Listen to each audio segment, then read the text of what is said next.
Hello friends, સાબુદાણા વડા તો આપણે બનાવતા જોઈએ છીએ, પણ તેની અંદર ખૂબ જ તેલ ભરાઈ જાય છે અને બરાબર ફૂલતા પણ નથી.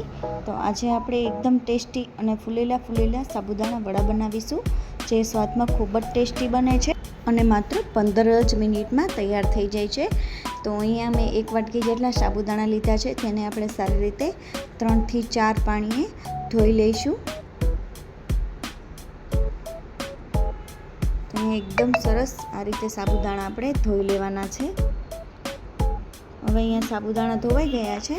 હવે 1 વાટકી સાબુદાણાની અંદર આપણે પોણી વાટકી જેટલું પાણી ઉમેરી દઈશું અને આ સાબુદાણાને આપણે 4 કલાક માટે પલાળી દઈશું. તો હવે અહીંયા 4 થી 5 કલાક થઈ ગઈ છે અને આપણા સાબુદાણાને જોઈએ તો એકદમ સરસ સાબુદાણા પલળી ગયા છે. તો હવે અહીંયા એક મિક્સિંગ બાઉલ લીધું છે મેં, એની અંદર સાબુદાણા ઉમેરી દઈએ. ત્યારબાદ અહીંયા અમે 2 નંગ જેટલા બાફેલા બટેટા લીધા છે, તેને આ રીતે ખમણી લઈએ અથવા તો તમે મેશ પણ કરી શકો.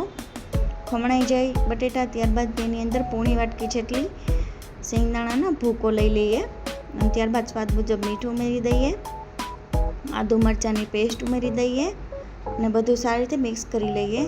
આ સમયે તમારે અહીંયા તીખાનો ભૂકો ઉમેરવો હોય તો પણ ઉમેરી શકો. હવે હાથમાં તેલ લગાવી અને વડા બનાવી લેવાના છે. જો આ સમયે બેટર ઢીલું લાગે તો તમે તેમાં રાજગરાનો લોટ પણ ઉમેરી શકો છો. હવે આપણે પહેલાં હાઈ ગેસની ફ્લેમ ઉપર તળી લેવાના અને ત્યારબાદ લો ગેસની ફ્લેમ ઉપર એવી રીતે હાઈ અને લો ગેસની ફ્લેમ કરી તળવાના છે. વડા તો તૈયાર છે આપણા, એકદમ બહારથી ક્રિસ્પી અને અંદરથી સોફ્ટ.